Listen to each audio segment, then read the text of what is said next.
50 ఏళ్లొచ్చాయి. అయినా ఎందుకు ఇలాంటి డ్రెస్సులు వేసుకుంటున్నారు అని హీరోయిన్ను ప్రశ్నించారు ఆ సీనియర్ జర్నలిస్ట్. అంతే రచ్చ మొదలైంది. మహేష్ బాబుకి కూడా 50 ఏళ్లొస్తున్నాయి. ఆయన షర్ట్ విప్పి నటిస్తే అడుగుతారా? మహిళలకై ఎందుకు టార్గెట్ చేస్తారు అని కడిగి పారేశారు సదరు హీరోయిన్. ఇంతకీ క్వశ్చన్ వేసింది ఎవరో తెలుసా? సినీ జర్నలిస్ట్ విఎస్ఎన్ మూర్తి. అడిగింది ఎవరినో తెలుసా? మంచు లక్ష్మిని. ఆ సన్నివేశం వీడియో సోషల్ మీడియాలో వైరల్ అయింది.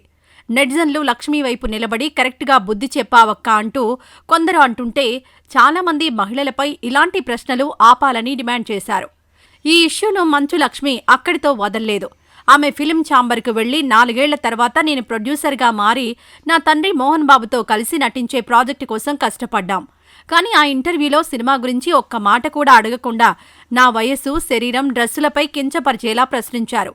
ఇది జర్నలిజం కాదు, కేవలం వైరల్ కావాలనే ప్రయత్నం మాత్రమే అంటూ కంప్లైంట్ ఇచ్చారు. మగవాళ్లు ఎక్కువగా ఉన్న ఇండస్ట్రీలో నేను సాధించిన స్థాయి పట్ల గర్వంగా ఉంది. కానీ నేను ఫేస్ చేసింది వదిలేస్తే సమస్య మరింత పెరుగుతుంది. అందుకే విఎస్ఎన్ మూర్తిపై కఠిన చర్యలు తీసుకోవాలని డిమాండ్ చేశారు. ఈ ఇష్యూ ఫిల్మ్ నగరంలో హాట్ టాపిక్గా మారింది.